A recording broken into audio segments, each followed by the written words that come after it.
This is Alexa Linton, and you're listening to the Whole Horse Podcast. I'm coming to you from the Cowichan Valley on beautiful Vancouver Island in Canada, and I'm excited to be bringing amazing instructors from around the world to share their knowledge about all the ways that we can keep ourselves and our horses well and happy, and about some of the cutting edge techniques, training, and different aspects that are coming into the horse industry and changing it from within. I'm so excited you're here, and I'm excited about the times that we live in and the shifts that are happening in the horse industry before our eyes. Let's get started.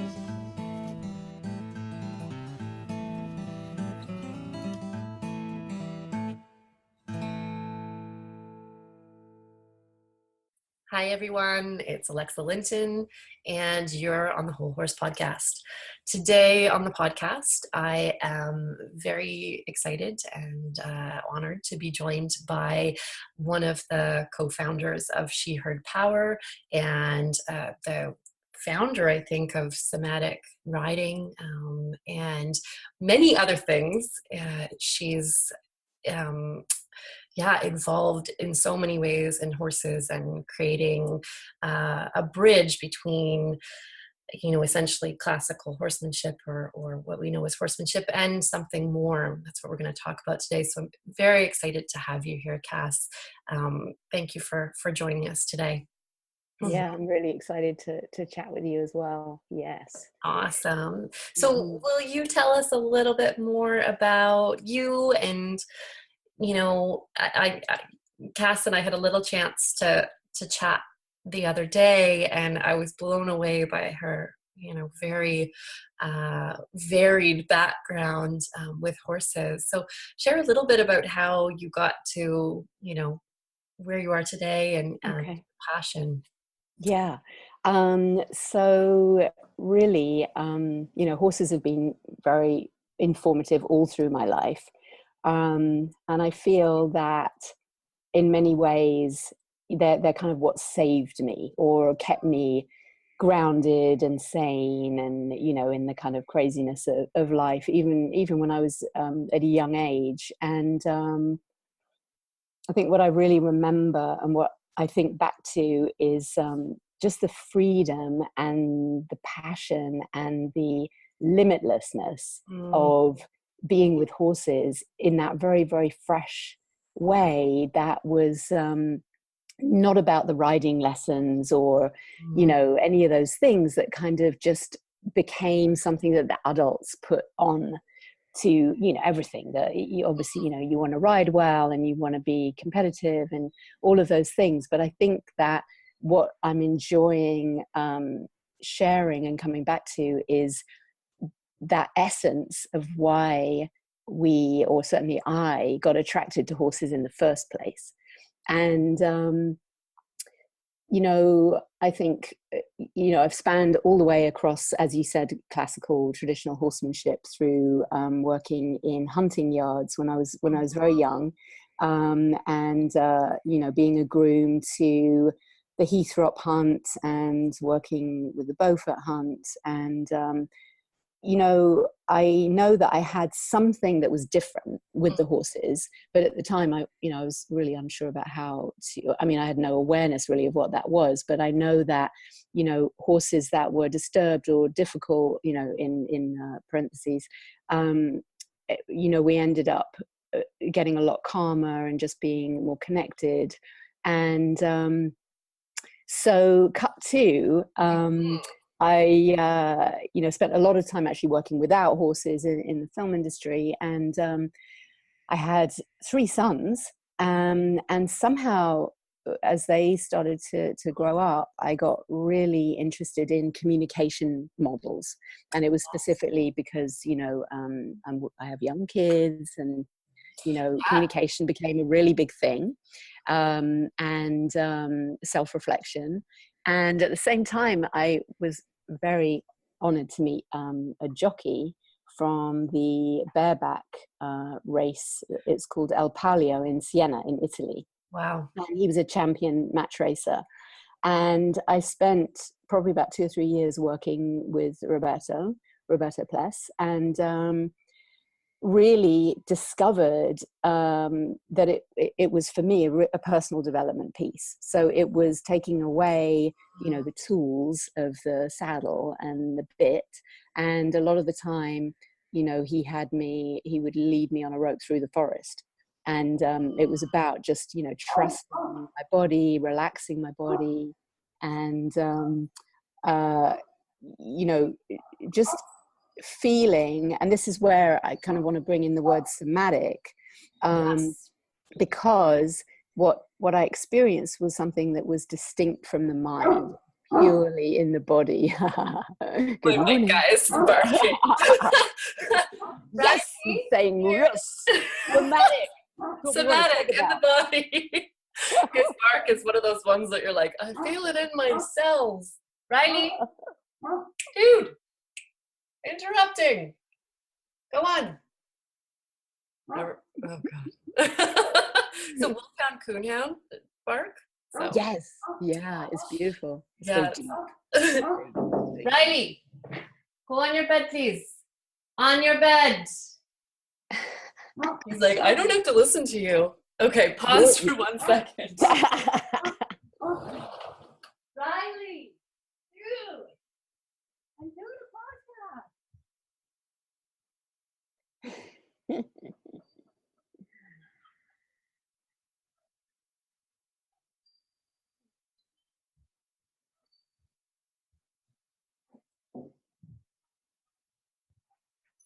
On your bed, please. On your bed. All right, editing that out. Oh, that's so funny. Hound. Oh my goodness. And he's like, I can't stop barking because I don't know these people. So yeah. Until you come out, I'm just gonna keep barking. Completely. Oh, I'm sorry. Okay. No worry. Pausing. All right. So tell us a little bit more about your jockey apprenticeship. So were you riding bareback and then without a bit? Yes. Okay. So, I think that really it just speaks to, taking the tools away and seeing what we're left with. Yeah. That was certainly my experience. And, even as an experienced rider, it just it presented something completely new for me, which kind of linked to being 8 years old and jumping on the ponies at the bottom of the field and having them rush up to the gate bareback. So there was something about it which felt familiar, but I think that the part that really is interesting is the personal development piece, because it's like we're thinking about ourselves from the inside out. It's not about blaming the horse or, the horse is doing it wrong or there's something about just being purely in the spirit of, staying on and, being relaxed. And even in the face of something that might seem a little scary or difficult, to be counterintuitive, to kind of have the awareness to, rather than to tighten up, because of course, as soon as we tighten our body or we tighten our hands or we, stress our shoulders, then that resonates through the horse. Absolutely. So there's something about, taking all of that away, which just to me is just a fundamental place to start.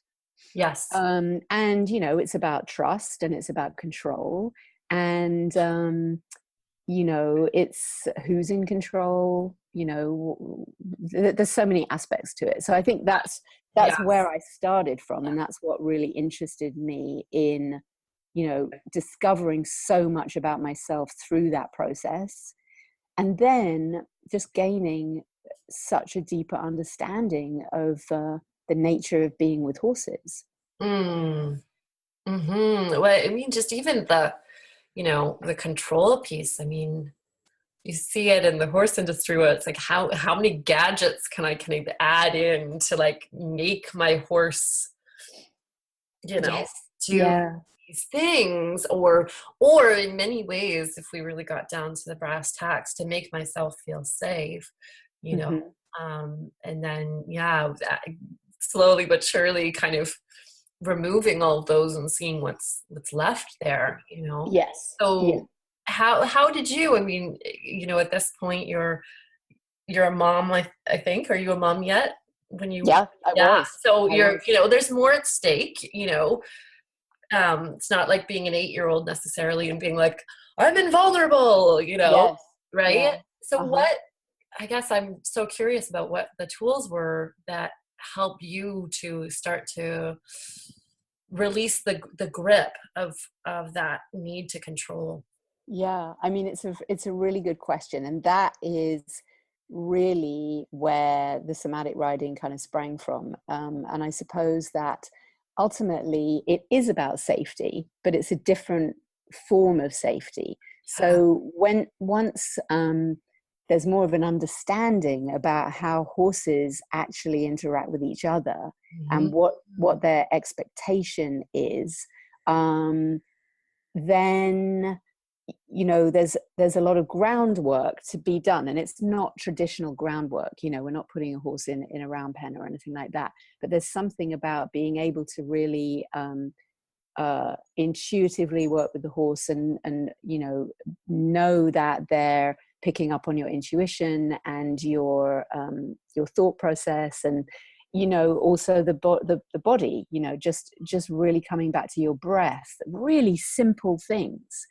They're kind of simple things that almost seem so simple that I think we, our minds want to add other things on, like we need to do this and we need to do that. Totally. So, I think that when you say safety, it's not safety in terms of, I'm going to throw more things on so that I feel more secure. It's about kind of slowing down. Yeah. And not everybody has the opportunity necessarily to do that with a horse. It's limited. You go to a riding school or whatever, and it sort of seems different. But what's interesting, and through my interns and people that I've worked with over the years, it's really amazing to see that they've got their horse in a competitive dressage barn, and they're actually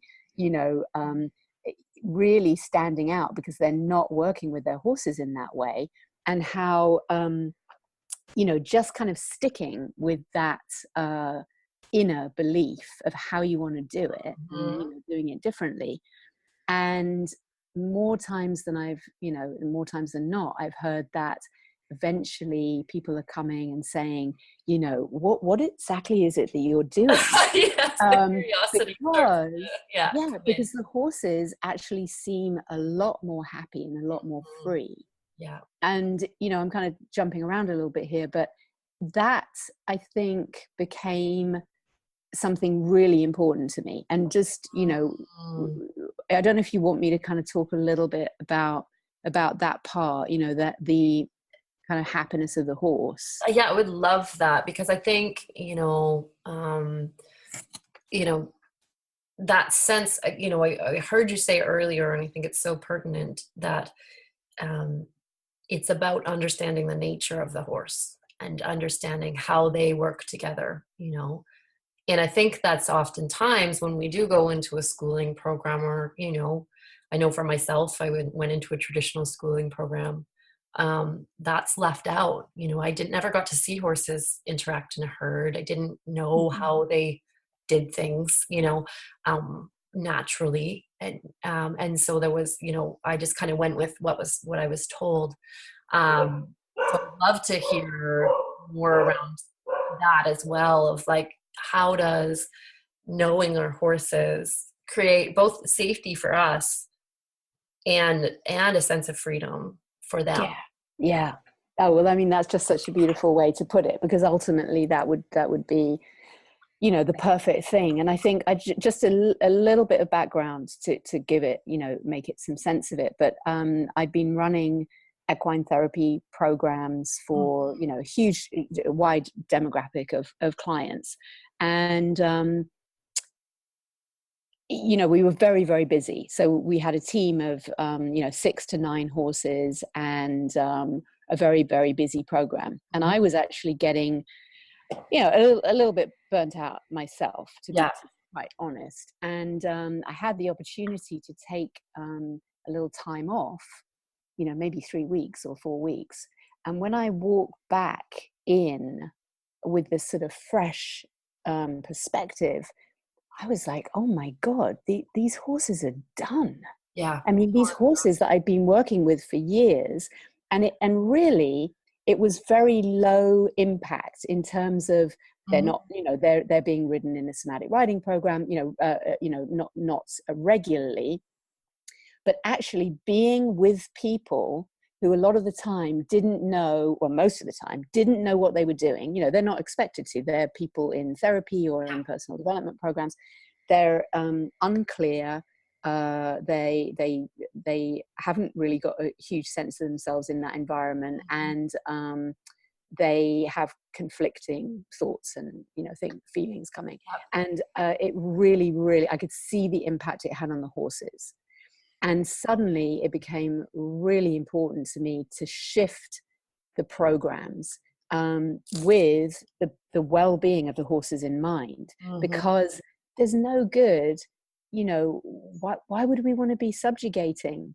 You know, why would we want to be subjugating the horse? What, you know, there's ultimately, it's only about control and it isn't about partnership. You know, and I know that, you know, we'll move into this, you know, because it's a hugely shifting paradigm, you know, in terms of, all, you know, Ray Hunt and, you know, Monty Roberts and all those people that did so much to change the traditional breaking of horses, you know, and then Buck Brannaman and, you know, but you can start to see the move entirely away from that kind of horsemanship, moving into, you know, more liberty work. And as you said, an understanding of, you know, the nature of horses. And it's not to say that, you know, like Pirelli and all those things that have kind of come in between, it's just a transitional, I see it as a transition, right? Yeah, that we're moving towards our own freedom as individuals, as women.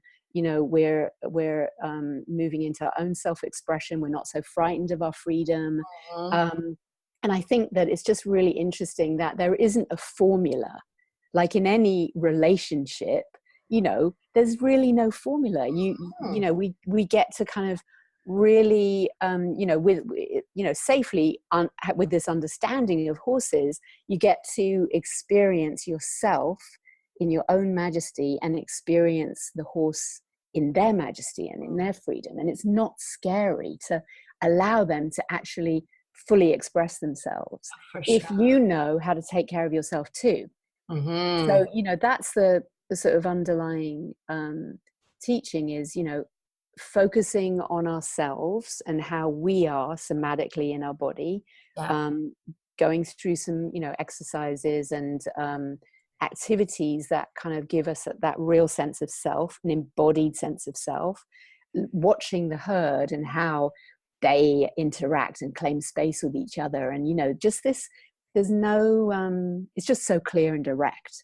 So when we start to move into that place inside ourselves, it just naturally, the horses really notice that. They're like, wow, this is interesting. This is, you know, this is interesting to me that you are projecting something, you know, the best in you. And therefore I can give the best in me. Yeah. So we kind of skipped around a little bit. That's okay. I want to just, for those out there that haven't really heard the term somatic before, I'd love to just unpack that a little bit and what it means, you know, what it means just on its own and what it would mean or look like with riding. Yeah. So for me, somatic is in the body, distinct from the mind. So, for example, you know, like a muscle memory. And I tell this story about going, you know, skiing after, you know, I haven't skied for 5 or 6 years. And I went with my sons and they took me up the wrong ski lift. Oh, no. And I ended up on some crazy ass black run or something like that, you know. And I'm like, no, I can't do this. There's no way down. And I got off the lift and I stood on the side of the mountain for about 25 minutes. Mm-hmm. And I had no choice. Like, I had to relax and breathe and be in my body and trust that I'd obviously done this before, and that, you know, after some time with my kids saying, you know, come on and get on with it, and I was like, just shut up, you know, just you have to let me, you know, really settle into myself and my inner wisdom. And then sure enough, I just went for it, and I remembered how to do it. Wow. And that's what I mean by somatic. It's like getting out of the head and what you should be doing, and being firmly in your body and coming from that place. You know, your center, you know, all of these things kind of match up with a lot of the things that we hear in traditional riding, you know, is your center and your chi and your, you know, all of the modalities, you know, I mean, for any kind of physicality are, you know, pointing us in the same direction. And I just think that, you know, I know we spoke about this the other day, that the horses they just put us in that place, you know, so we have so much to learn from, you know, I mean, it could be your child, you know, you learn a lot about from your child, you know, if you're willing to really feel and intuit what's happening rather than thinking about what's right or wrong or whatever. So, you know, they're just such incredible beings for us to learn more about ourselves in a really fun way. You know, without formulas. You know, yeah, for sure we need guidance, and you know, it's really helpful to have somebody to kind of mentor you through this. But I think that we often look a lot to others for how we're supposed to do it, and it's much easier for our minds. Love that. Our minds are like, oh great, so it's step 1, step 2, step 3, goody you know. But you know, just to actually rely on your inner wisdom, and you know, start to practice that, it all just becomes this hugely kind of I don't know, like a holistic experience, you know, that is so much more rich, I believe, than, you know, just plonking all the gear on a horse and you know, getting it to do passage or whatever the heck it might be, you know, or, you know, not to say that, you know, people get a lot of enjoyment out of it. It's not a judge. I'm not coming from a judgmental place. I feel that I've learned so much from coming from this place, and like we said, you know, the happiness of the horses and the ability for them to be able to respond is just magical. And I think, you know, even with something like a passage or, you know, whatever, there can be different places that you come from to, you know what I mean? The horse may love to do that. And I see my friend's horse, she just loves to levad. She's an Andalusian Lusitano cross, and she just like loves that, you know. So it's like that sense of, you know, you could be there in a place of like, you must do this, or you can be there in a place of like, let's see what arises, you know. Yes. Let's, you know, be in the flow of what wants to come, you know. And I know my mare Diva, I mean, we've been together for like 15 years. And initially she laid the line down. She was like, I don't want all these trainers out. You need to connect to your own wisdom. You know, and it was very, very strong that came across, because I'd been so used to just, okay, someone tell me what to do. Like, you know, I didn't really have any connection to like, oh, like I might know something, or, you know, or through this connection and being present in my body, I might actually get some cues on what I need to be doing. Yeah, exactly. Right? Exactly. It took a long time to just come into trust around that, you know. Yeah, definitely. Yeah. Oh, that's great. So I would love to, you know, I mean, I shared, I think the other day about this one little exercise that my friend Steph did at our cowgirl reunion with gals, that some had been with horses and some not, and it was just bareback, and she led them around and then asked them to connect into all their senses, sense of, you know, what they were seeing and feeling and hearing, and, you know, just really connecting, just a meditation. And I, you know, was amazed every time a group came back, you could see their like mascara was running, and you know, they had obviously had this like really moving experience. And I just thought, wow, like it's so simple, you know. You know, and I would love to hear from you. It sounds like there's maybe some core sort of, I hate to even call them exercises, but you know, some practices that maybe someone can do with their horse that would sort of bring about or cultivate this sense of being in the body. Yeah. You know, I think that there's so much to be had for, you know, I mean, you're talking about, or what I hear is that it's about being in the present moment, that horses bring us into the present moment. And that, you know, with the example that you gave of somebody sitting on the horse and, you know, being held or, you know, led around, there's something about the letting go of that, which I think is very, very powerful. You know, and we know that horses, just being around horses, you know, there's something about that heart opening. I mean, you know, there's that heart math thing which says that, you know, there's this huge resonance. So there's, you know, we kind of want all the answers, but there's a magic. There is definitely a magic, or whatever you want to call it, that's something that is beyond the words that we experience with horses, beyond the language, you know, something that's really unexplainable. And I think that, you know, we get in touch with that. We reconnect with that. And, you know, the softness and the openness and all of those things that, you know, we don't often have an opportunity. I mean, you know, the people that come to my programs, and I'd say, you know, actually primarily it's women, they often don't really have the space or allow themselves the space to just be present in the moment, and to be in that environment with the horse is really transformational, you know. And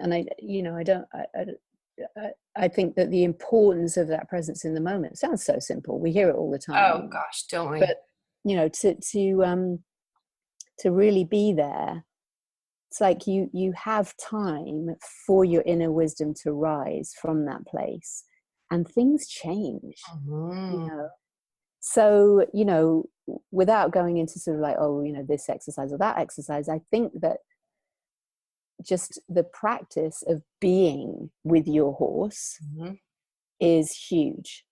And it could be anything. It could be like, you know, taking a chair into the pasture, or, you know, I really believe that horses should have open space, you know, so I don't, you know, grooming or whatever, but grooming, there's such an action to it as well. Not to say that it isn't meditative and it can't be connecting, but there's something about just being with the horse and, you know, sitting or standing, or, you know, just allowing what happens to happen, and not to take any of it personally. Like the more, you know, you gave a great example about breathing and relaxing your belly and just giving a little flexibility in your knees and just doing a body check, and just, you know, even with your horse in the space, you can do that. And it's so interesting to see that your horse is probably just going to come straight over to you when you're not focused on what you want the horse to do, your expectations or your agenda, you know, to just focus on relaxing and being comfortable with yourself. That is what the horses are attracted to. They are attracted to somebody who is comfortable with themselves, who is clear about, you know, their boundaries, who is self-contained, you know. They love that. They're attracted to that. That's why they're attracted to the lead mare, you know. She just is. She just is present, you know. She doesn't have to try. She doesn't have to fight anyone for it. She doesn't have to prove anything, you know. It just feels comforting and comfortable. And you know, the idea of it being about dominance, I think, is absolutely, you know, it's like it's so way back down the line now. You know, it's dominating isn't where it's at. It's about knowing your strength and being comfortable with your empowerment, and it just shows up with the horses too. Well, and isn't it amazing how it parallels like our new concepts around leadership within our human framework? And, you know, it's like, okay, let's step out of that, you know, dominance mindset. Yeah. That's not working, you know, when we think of it that way. And it's often been, I believe, convenient for people to think that horses will operate in that way. But the reality is so different, right? If you actually go watch a herd of horses, you know, it's not that way. They may have to set down some boundaries or do different things, but it's not this power over piece. It's like, who has the different gifts, and how can we best exist in this space, you know? Yeah. Right. Sure. And there's so much to learn from that kind of observation too, you know, about society, and, you know, the reflections are just amazing. And it makes me think of, you know, sometimes there's always the lead mare, but there's also sometimes like a dominant mare.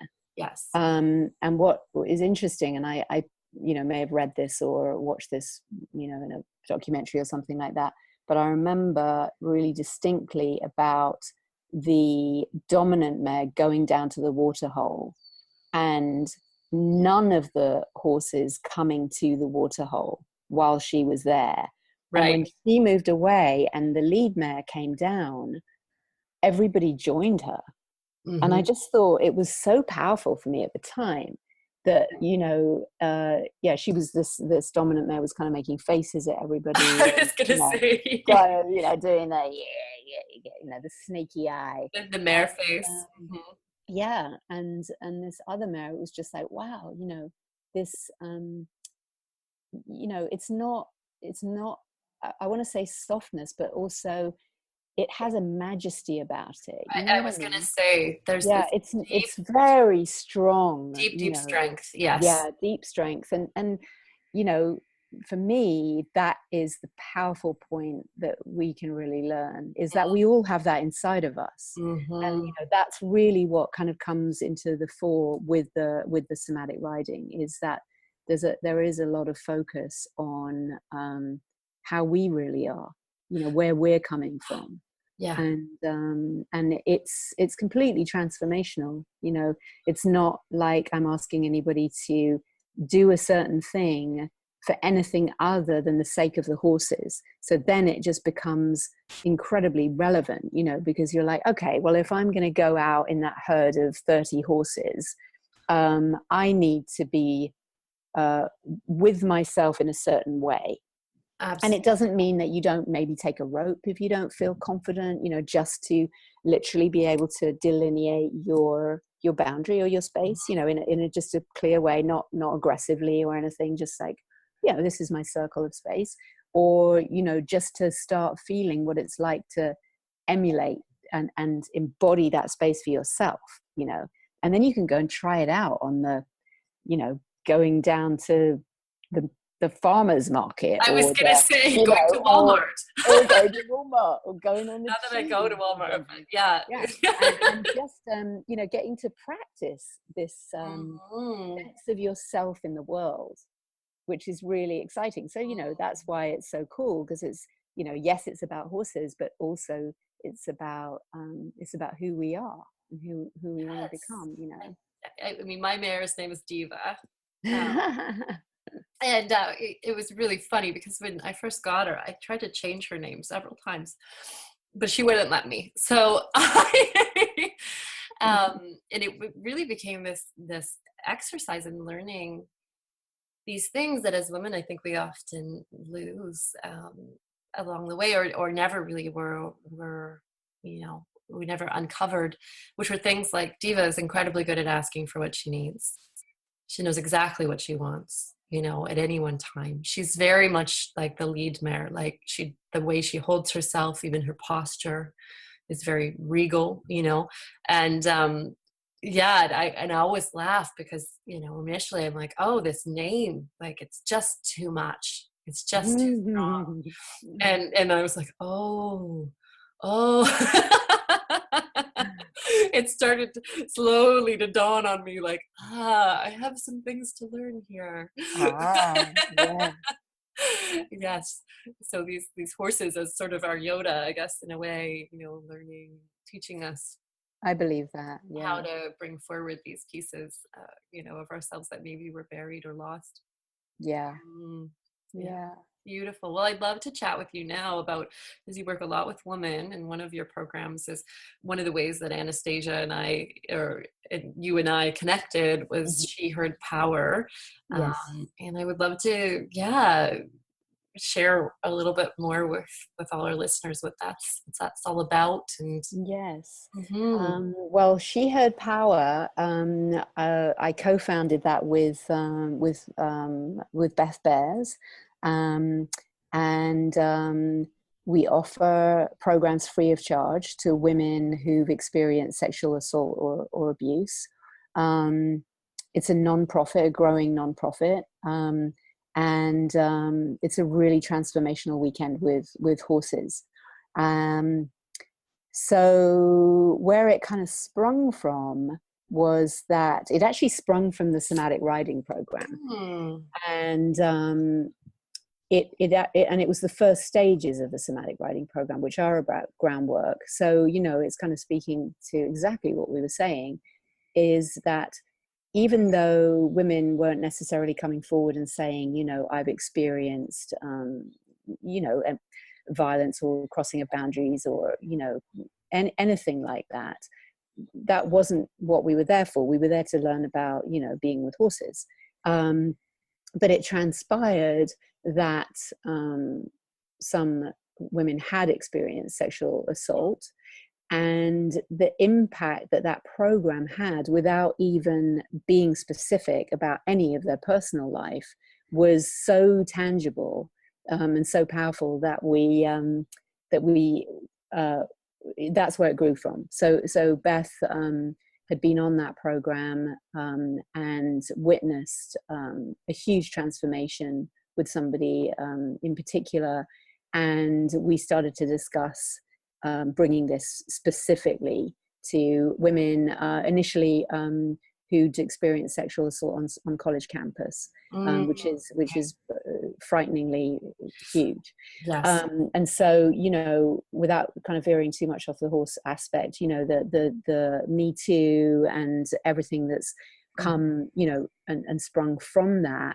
It's really incredible because SheHerdPower is also about speaking out, being able to really take it in, that this is something that has happened to a lot of people, and moving through it, and reclaiming power. The horses, as we've talked about all the way through, they just really support us in moving into the new, not the new, but really who we were fundamentally in the first place, and that we lost through, experiences or, so it's like regaining or reclaiming that kind of trust and the voice.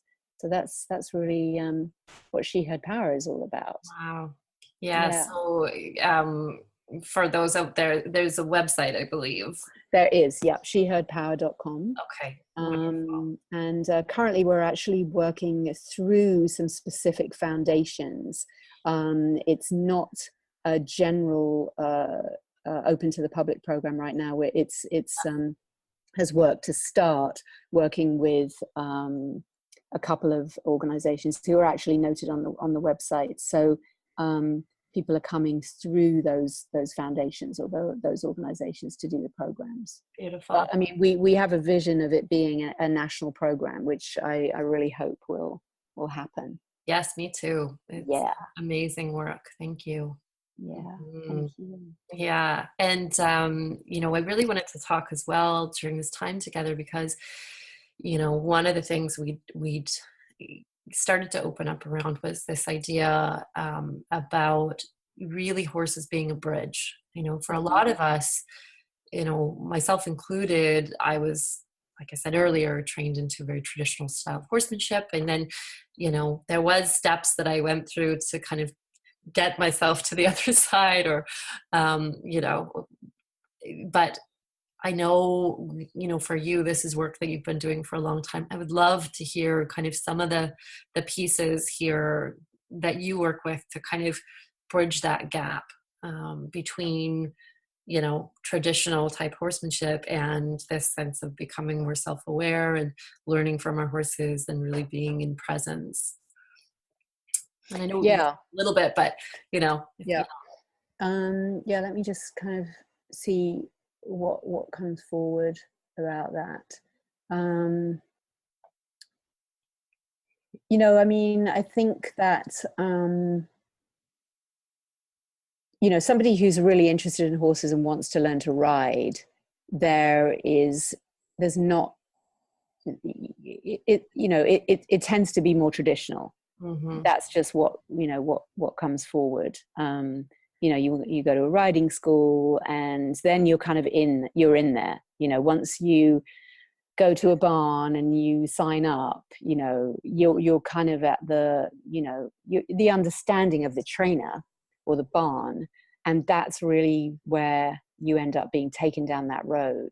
So what I like to offer is something that doesn't mean to say that you can't change your mind and you can't, say, oh, actually, I really want to be at that jumping barn, or, I want to do dressage or barrel racing or whatever it might be.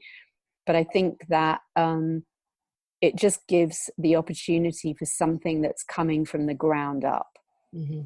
That it's a solid base. So you do have an understanding, as we've said, about the dynamics of horses, how they interrelate with each other, and how you can utilize what you see to be more embodying yourself. So I think that even though I was going to say I don't ride all the time. I mean, I'm just about to do a retreat in Costa Rica, and I'm going out into the wilderness in Montana, but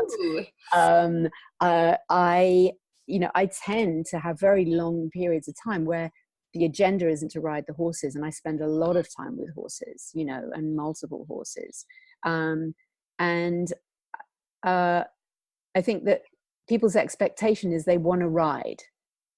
Yeah, absolutely. And that's fine. Yeah, that's fine. And of course, because it's such fun. Well, and not only that, I think that people, and correct me if you think I'm wrong, but I do believe that people don't always realize that there's other ways to connect to horses. Yeah, exactly. That's it's like we think of horses and we think, oh, you ride horses, when you ride horses, this is what you do, so there's a paradigm shift there as well. Yeah. In my mind. Yeah. In play, in, just presence, or it's, going for walks, all of those things. So I think that, just kind of to go in on your question, I like to see the somatic riding as a bridge, so that it gives people choices of where they want to come from. And I think that it does change perspective. And it doesn't, if you are going to be learning to ride and you safely get to ride bareback without experiencing the tools, and knowing that you can trust yourself, and, really simple things about, the figure of 8 of the horse's walk, when you're in a saddle, it's really hard to really differentiate and it just feels like, you're kind of like tipping from side to side from your hips, but actually there's a figure of 8 there, and when you're bareback, you really get to, it's like a meditation, to find that spot, and to kind of come from that place. And so I just feel that it's something that's really helpful to people, and it's certainly helpful for the horses, to be able to experience that and then make choices from there. Beautiful. And so adding, say, something like you know, a little bit of bareback riding in safe spaces, and, Mm-hmm. you know, things like that would be a great, you know, sort of one step on the path, it sounds like. Yeah, I do think that, you know. And then there's another, you know, there are so many people who really beautifully aren't making that an agenda at all.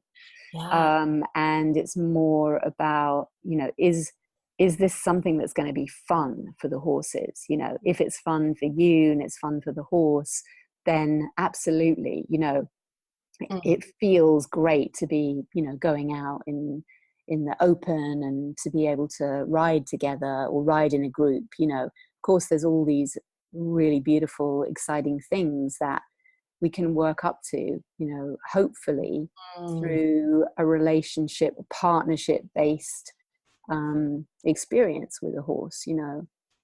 Yes. So, you know, I mean, it's not always perfect. I'm thinking about people who might say, yeah, but, you know, I go to the barn once a week and, you know, but I mean, it would be kind of interesting to say, you know, maybe we could go for a walk, or, you Right. know, or maybe we could just hang out in the field, or, you know, and kind of see what happens, and see whether the horse is interested, you know. And sometimes those things take time, you know, because some horses are very shut down. They've been Yes. shut down just through being continually subjugated, you know, and they're out now, you know, Oh, they really are. yes. There's nobody at home anymore, you know. No.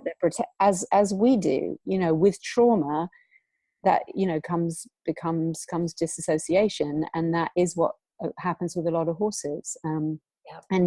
And to even have the awareness of that, and to be able to look in the horse's eyes and feel, you know, what does this feel like? You know, it's such an interesting thing. Like, I want to ride horses, you know. Sometimes that was really grating, you know. Kids would come, you know, for a therapy session, and they'd be like, well, are we going to ride them? And somehow that word just, for a Yes. period of time, just felt so, I was like, you don't even know this horse, you know, you're not Completely. going to Like, get on its back, well, you it know. feels like such a progression in a relationship. When I look back, Yes. I go, wow, you know, it's almost like you're dating and all of a sudden, you know, you're way down the line, you know, going, oh, this is a little soon, you know. Yeah. And I Um, think that's very, very interesting, you know, just about how we do get taken away by